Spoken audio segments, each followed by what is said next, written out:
On this episode, we take a stroll in Lumpini Park to celebrate its 100th birthday. So if you're like us and love the history, greenery, and lizardry of Bangkok's first public park, you'll dig this episode of the Bangkok Podcast.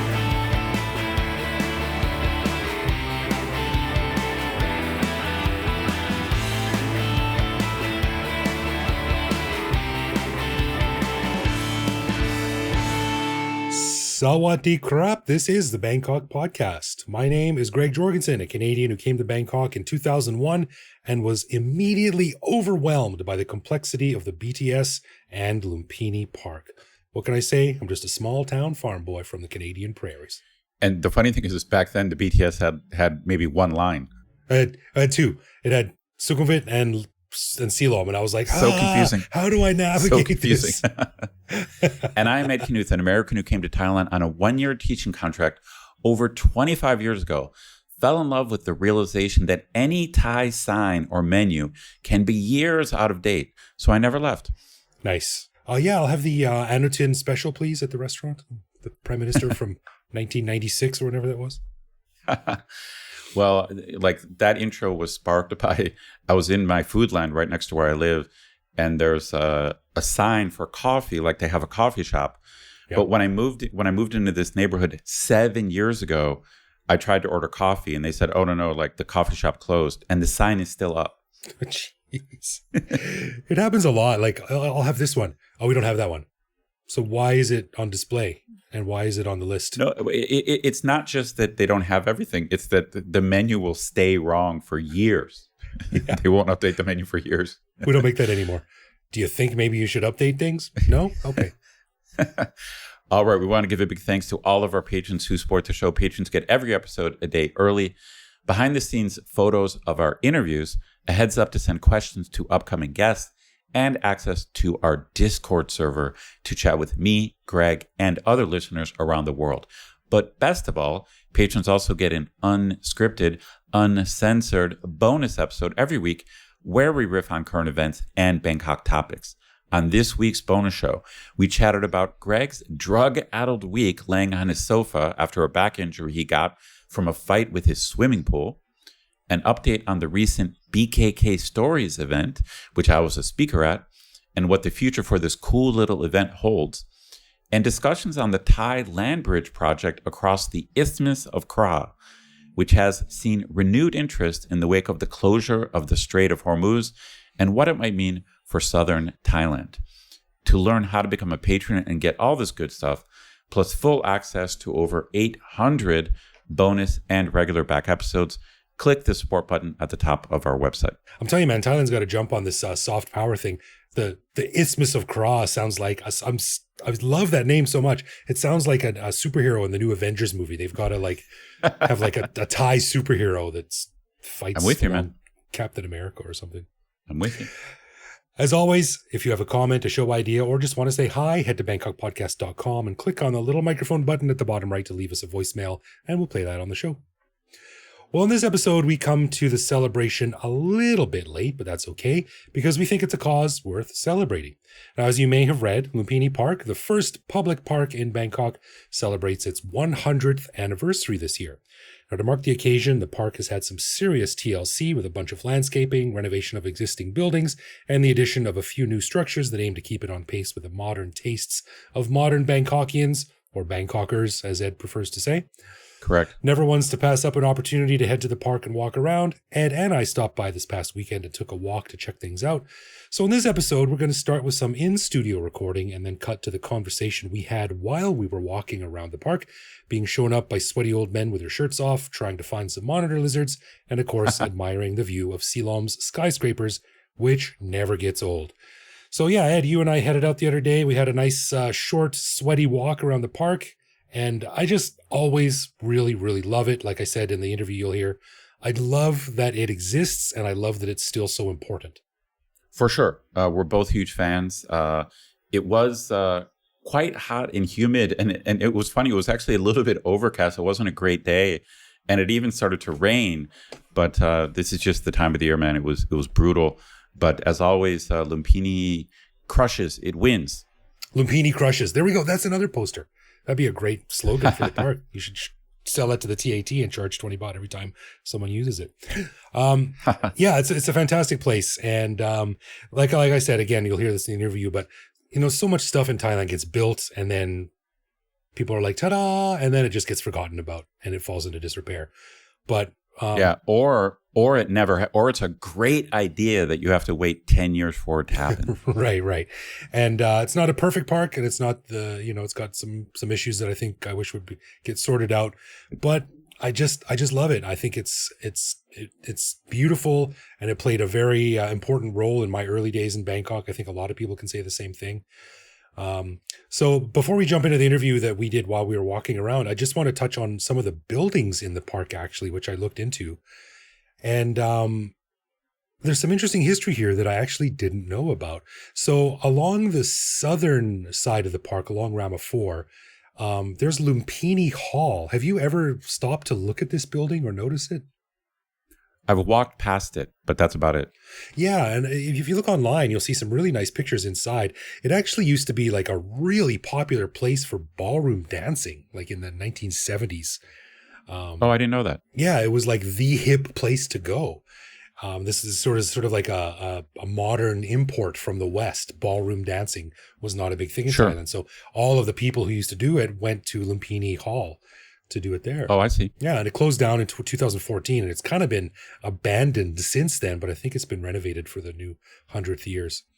And right across from there, sort of right along the edge of Rama 4 Road, there's the Lumpini Recreation Center. And again, I've walked by it a million times, but I've never gone in. Have you? I've never gone in, but I've gone past many times. It's pretty good. Yeah, everyone says it's a really nice workout place. It's got basketball courts, it's got badminton courts, it's got tennis courts, it's got like a gym, weightlifting gym with a ton of machines. It's got a really nice covered swimming pool. And check this out, membership, 300 baht a year. Okay, that's a little peng. Too much, eh?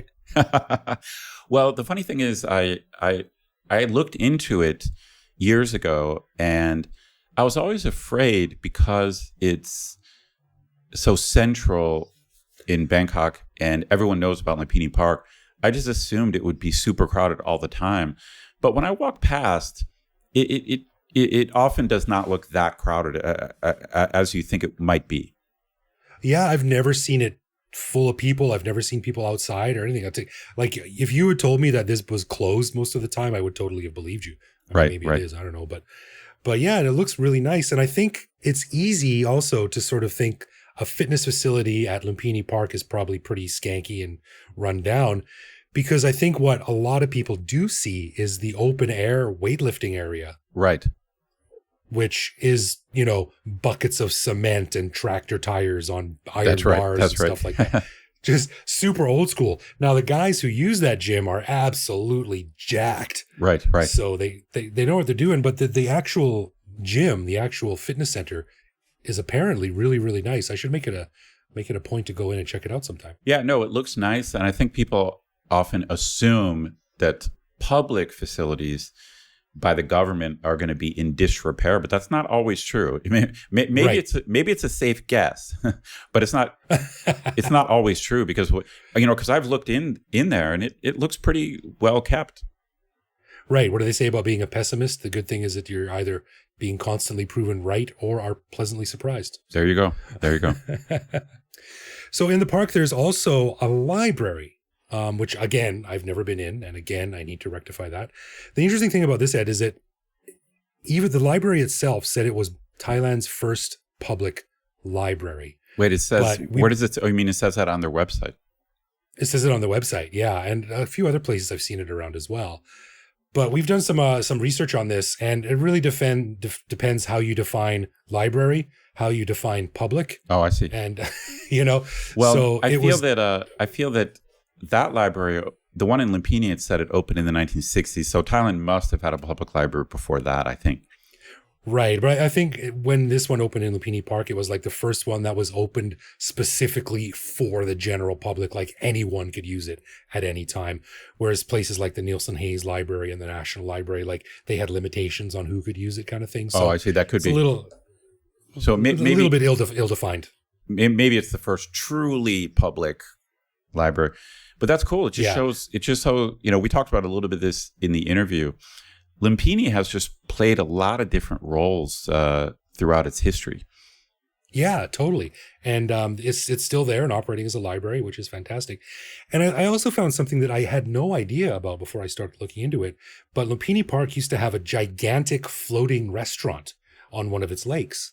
Well, I didn't know that. I did not know that. Yeah. It was floating. It was like a building built that jutted out into the lake kind of thing. Oh, right. But it was in the shape of a boat, and the masthead, like the carving at the front of the quote unquote boat, was a woman, and it was called the Kinari Nava Floating Restaurant, but it completely burned down in 1971. Oh, wild! I had no idea.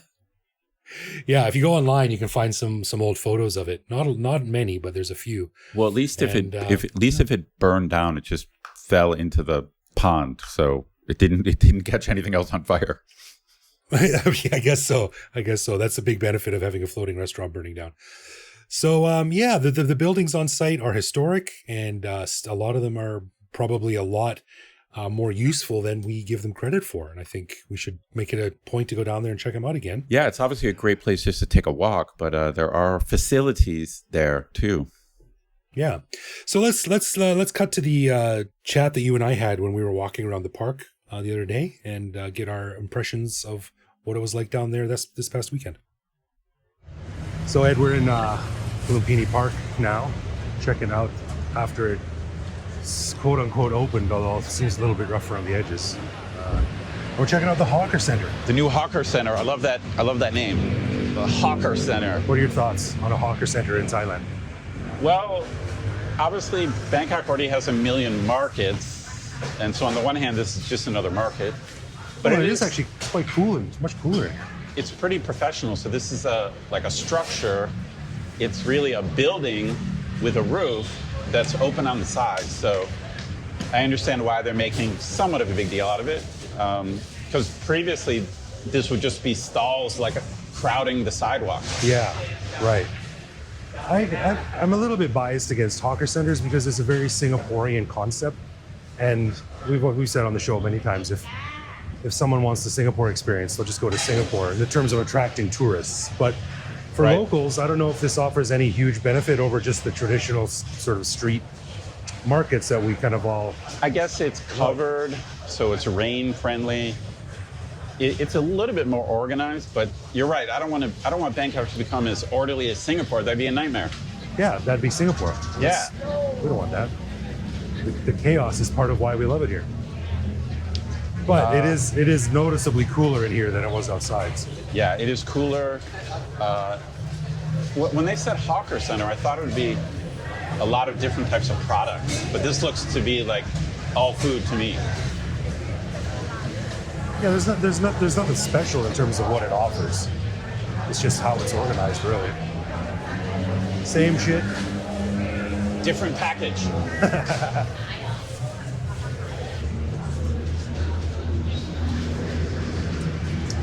One thing I'll never understand is the ability of Thai people or the hubris of Thai organizers when they place like a food center or a drinks bar or something like that right next to a busy road. True that. Well, I mean, this is a truism throughout Bangkok where you just have street restaurants like right next to traffic. Yeah. And this, of course, this Hawker Center is right on, the northwest corner of Lumpini, so it's right up against Ratchadamri Road and Saracen Road. Yeah, I mean, as the listeners will be able to tell, there is a lot of noise pollution. Yeah. Well, I mean, bonus points for trying something new, I guess. Yeah, it's better that they're here than, I think, crowding the sidewalks. So this was the old Catch-22. You know, you and I grew up, me more than you, like on Sukhumvit Road. And one of its charms was the million stalls down the road, yeah, which gives it its kind of chaotic charm. But one of the most annoying things about Sukhumvit is all those goddamn stalls that like cause traffic jams where you can't you just want to walk a block and it takes 20 minutes. Yeah, it got a bit too much in some spots, and then it became annoying and anger-inducing, which is not That's what right. you want. Well, I mean, points to them for trying something new. It still looks a bit rough around the edges and still... But it's nothing, I wouldn't say set up. it's nothing amazing. No, nothing amazing, but I'll be back. So, I really love Lumpini Park. I love its location. I love the fact that it exists, and I love the fact that so many people love it. Because in Bangkok, a lot of things like this, a lot of big infrastructure projects, they get built and then they get ignored or forgotten about. That's right. I'm so happy that people still care enough about Lumpini to keep it going. Absolutely. This is one of my early loves in Bangkok.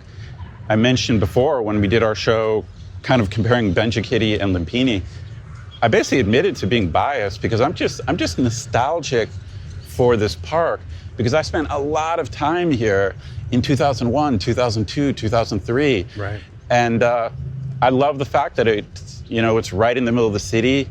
It's conveniently located to Sukhumvit, which was my hangout. So I love Benjikiti, but Lumpini will just always have a place in my heart. And it's so cool that they're working on it, they're improving it. I was doing some walks maybe 6 months ago, and they were building like totally new bathrooms, which the bathrooms had gotten kind of skanky as public bathrooms do. Like now they have like, I don't know how many, like probably 10 fresh, clean, new bathrooms. Oh, really? And they've made improvements in other stuff as well. Let me ask you this. Would you drink water from a water fountain in the park here?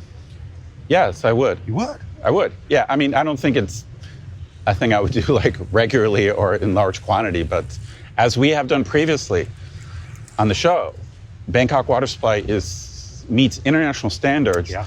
As long as the kind of last mile of pipes is clean. And I'm guessing, like I said, Lumpini, especially now, it's been undergoing this rejuvenation. Yeah. It's got a clean, like modern vibe now. Tell you what, though, I'm really getting annoyed by constantly being passed by 70-year-old dudes who are just jacked and running along shirtless. That's right. Make me look bad, old man. Yeah, how dare these people make us look bad? I remember one of my first memories in Lumpini was my buddy Brendan came to visit me when I was about 6 months into my life in Bangkok and came down to Lumpini here, and I didn't know where I was or what was going on. And I remember we had the Lonely Planet book, of course, from Mr. Joe J. Cummings. Yep.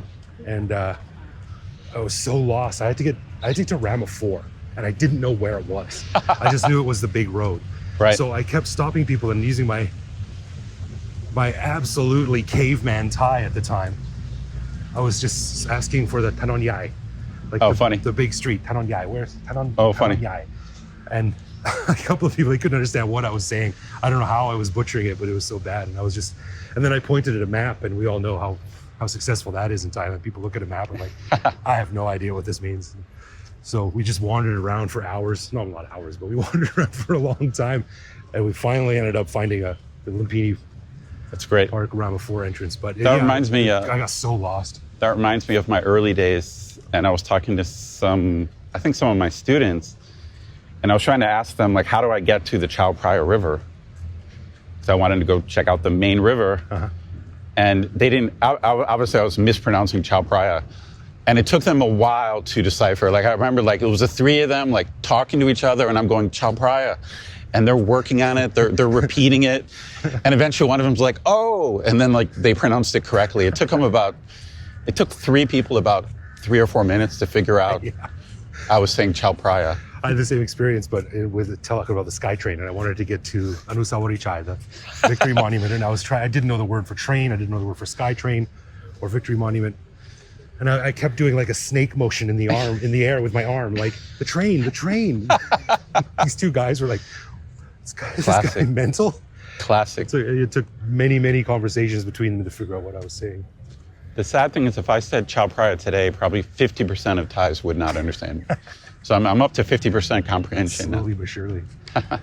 What's your take on the most famous residents of Lumpini Park, which are the water monitor lizards? Well, I'm a huge fan, as I think listeners know from me mentioning before, I'm a huge fan of the monitors, which we're not just walking through the park, we're heading towards the Green Mile entrance. We've kind of looped around a bit. And it's an overcast day, still hot and humid.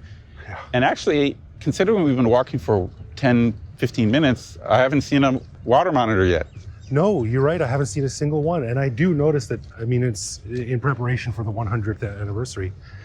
The grass does look particularly short and well kept. They've obviously been doing a lot of landscaping over the past months to get it looking nice for the celebrations. But maybe that drove all the lizards underground, literally. Now, I think the celebration is going on right now, isn't it? I think we're right in the middle of it. It's like, I think it's a week or 5 days of festivities. I don't really see any festivities going on, but it does look nice. It sure does. And it's just, man, I just love this view of downtown, the buildings along Ramaphore and Silom. Yep. From the park. It's just so iconic, and it's, I don't know, it just makes me feel really happy to be in Lumpini, in Bangkok, and able to see views like that. Standing next to a palm tree. Agreed. You know, for a farm boy from Alberta, Canada, this is a pretty exotic place to be. In fact, I'm going to take a photo and I'm going to send it. Let's take a selfie, Ed. Sure. We'll put it in our show notes. Should we? So we'll be able to capture this exact moment. Yeah. 1, 2, 3. Well, it's funny, you and I did a little bit of research on the history of the park, which we're going to talk about more.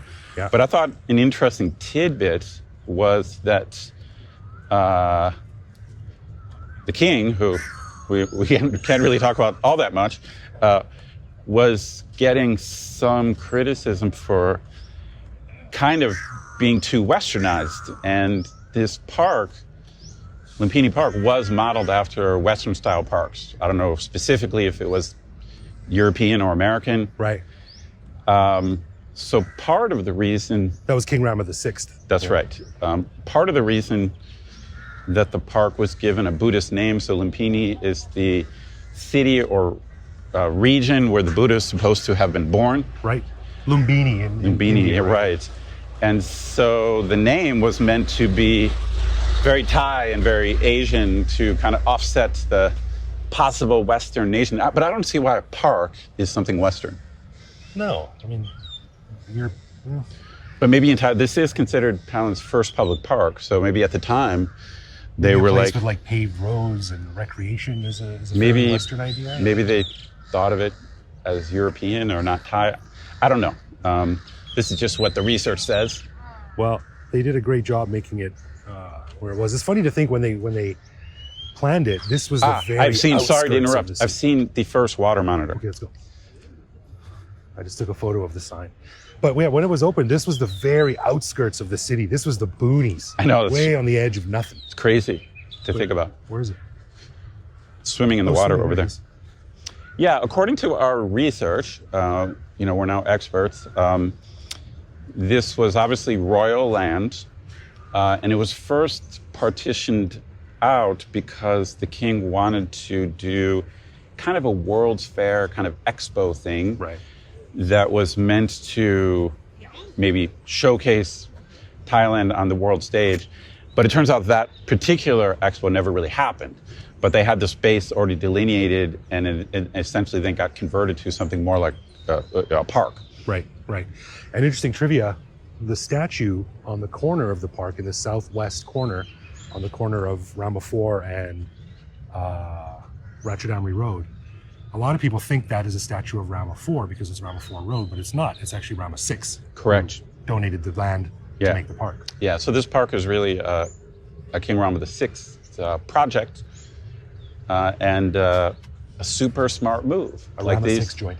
Yeah, like just having green space right in the middle of cities is just genius, and it makes a huge difference. I wonder if the city developed sort of around the park in this direction towards Sukhumvit, if it would have done that without the park.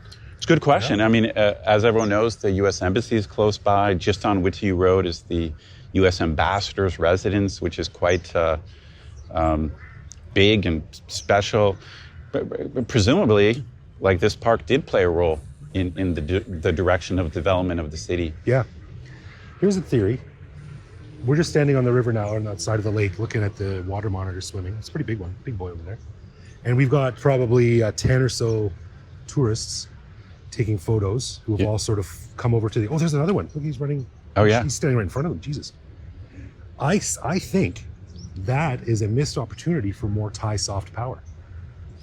Well, I think they do promote the lizards as soft power. Do they? They do. They promote them? Yeah. Even though the lizard itself in Thai culture, the word for the lizard is an insult. Yeah. You already took a picture of the sign. If you read anything about Lumpini, even from the Thai government, it does mention the water monitors. I think they've embraced it now. Okay, yeah, it mentions it, but I think they should be playing it up. They should have a mascot. I've seen some great shirts. I saw one at Chatuchak, and it was the Jurassic Park logo, but it said Lumpini Park, and it was a skeleton of a water monitor. It was genius. Oh, I love it. That's great. That shit should be all over the place. Like, they should really be playing it up. There's apparently not a lot of cities in the world where you can find quote unquote dinosaurs in the middle of the city. I think it's a great opportunity. They should lean into it. I'm with you. Another little tidbit from my so-called research had to do, I don't know if you caught this in your research, but there was a kind of a tidbit about the effort to cull the number of water monitors. Yes. Because apparently it was 2018, right before COVID, when they decided that things had gotten just out of control. And what they ended up doing was removing a lot of the largest lizards, which turned out to be totally ineffective because the lizards had already mated and laid their eggs. And apparently it did nothing to actually cull it. Might even have increased the population. So that'd be like going on to sterilization drives for people over 65. That's right. Yeah, it's not really working. Yeah. There was some reason why they said it might even have increased the numbers. Maybe older monitors eat eggs or something, but they removed the mature monitors and left the hatchlings, and hence there's still... Hey man, young millennials don't want to have families because they got to take care of their old folks. That's the same situation. That's right. If you get rid of the old folks, you got a lot more freedom. Yeah, so they're pretty hard to miss. I wouldn't say they're everywhere, but if you walk around, I would say for 10 minutes with your eyes peeled and you're near the water, you're going to see one. I think they're fantastic. Yeah. There's a very old story, not an old story, but I guess it's from early 2000s. And it prompted sort of an earlier round of culling of lizards when a Farang woman was jogging in the park here, and a young monitor lizard fell out of a tree onto her shoulders. Oh, really? While she was jogging, and of course she was like, "What the fuck?" And started, the thing was freaking out, and she's freaking out, and she got scratched up a little bit, and of course it was in all the newspapers. Oh, so see. That's what prompted people to be like, "Man, maybe we should work to control the population here." Well, considering how big some of them get, they're surprisingly not dangerous. Like, they're just not aggressive. I agree. They do occasionally move fast. Like you have to hang out here for a while to see them sprint, but it actually is a thing. So I have seen them just take off and then stop. But normally they're what the right word is, they're slovenly, sloth-like. I feel seen. I'm pretty fast when I'm frightened too. No, they tend to move quite slowly. And that's why they're great. They're very photogenic. They're great opportunities to take pictures. I've taken a bunch. I've shot video. Like you, soft power. Yeah. But I don't know. It's funny. I just don't know if the Thai government wants to embrace it. It's like, imagine like a huge poster of like an elephant, an orchid, like a beautiful Thai woman like Wying, and then like a lizard head, a big lizard head representing like a mango sticky rice and a giant lizard head. Maybe that's a good point. But I'm shocked at how many people are terrified of them. And the same with geckos, like the little geckos. Like, some people freak out when they see them. You're right. I don't get either of them, especially because they're not dangerous. Right. Yeah. Like, it's another thing. Like, I would probably freak out if I saw a cobra like crawling across our path. I would probably freak out. But that is a good point. Come see our beautiful culture, our beautiful women, our majestic jungle mammals. And our dinosaurs. and our scaly, tongue-wagging, ground-dwelling scavengers. Yeah. Well, at least, whether they've embraced it or not, I'm not sure, but at least they're not suppressing it. They've kind of faced the reality. Well, I'm glad they're here. so many years ago, this is before GPS and everything. So in the early days when I used to have to plan the bike routes that we were riding way ahead of time and memorize them, I was zooming in on Google Maps and I was like, what's this green line between Lumpini and Benjikiti? And I zoomed in, I'm like, that looks like a road above the road. Yeah. And I mean, it's much more common knowledge now, but back then, not a lot of people knew about it. And it was kind of it was kind of a seen as this secret shortcut almost. Yeah.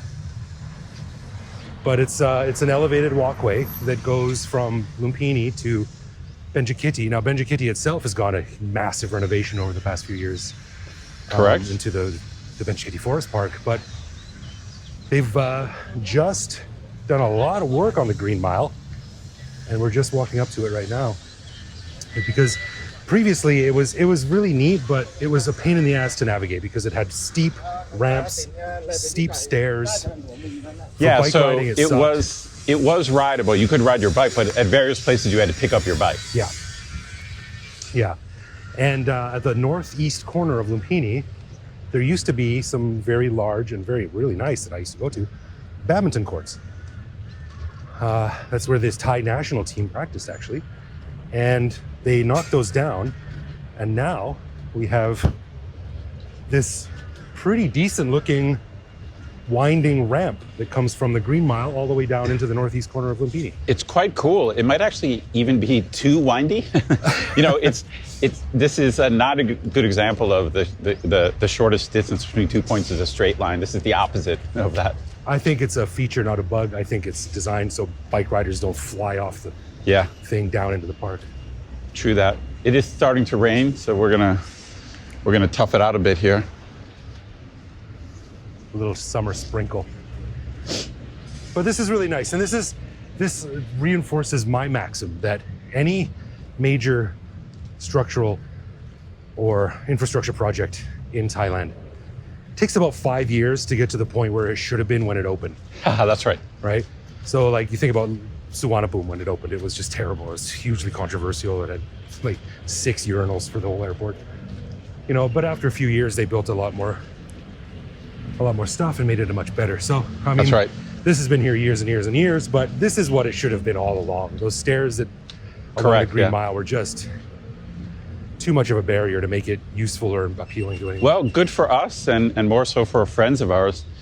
Bangkok is just getting more bicycle friendly. So it's taken a long time, but I feel like there's the bike community has a voice. Politicians listen. It takes decades. They work in dog years. That's so for one year of development in a regular city is 7 years in Bangkok. Well, the problem, as everyone knows, is the streets are so dangerous for bikers that you really need special lanes and walkways and bike trails. Otherwise, it's prohibitively dangerous. Well, I'm amazed at.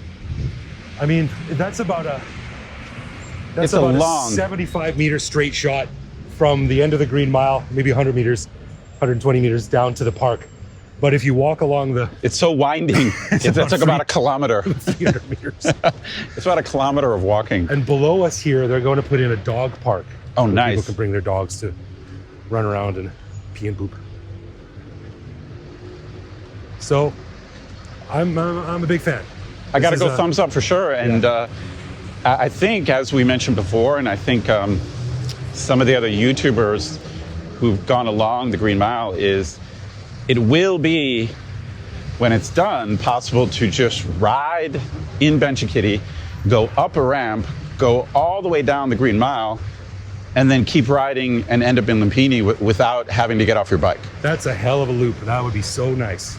So nice. It might be true now, but if not, it's supposed to be true anyway. The big drawback, of course, is the rules. I think you can only, I'm not sure if they're going to change them, but the rules say you can only ride your bike in Lumpini from 10 till 10 a.m. to 3 p.m. That's right. It's very restricted hours. Yeah. And the guards at Benjikiti Forest Park are notoriously dickheads. They won't let you do anything. Now, now that's when you can ride in Lumpini? That's, as far as I know, that used to be the rules. I'm not sure. And what about riding in Benjikiti? I think it's a bit more relaxed, but you have to ride on the bike paths. You can't go off them at all. You can't ride your bike on the elevated pathways. A friend of mine once was doing parkour there with his parkour group, and the guards were like, you can't jump on this foot-high cement wall. Oh, shit. And they're like, what? So, I don't know. They're given a list of things, and they're told you cannot do these things, and they will not budge. Well, we are now standing above Whitsiu Road and looking towards Benjikiti. It looks wide open, dude. I mean, we're not going to walk the whole thing now. No. We don't have time. It's starting to rain. But it looks wide open, man. I'm glad they appear to be putting trees on it. One of the complaints about this new Green Mile was that a good half of its width in a lot of places is taken up by what look like swimming pools. That's right, yeah. So I guess they're going to fill those with dirt and put plants there, which I'm a huge fan of. So that's good. Well, we got to come back with our bikes.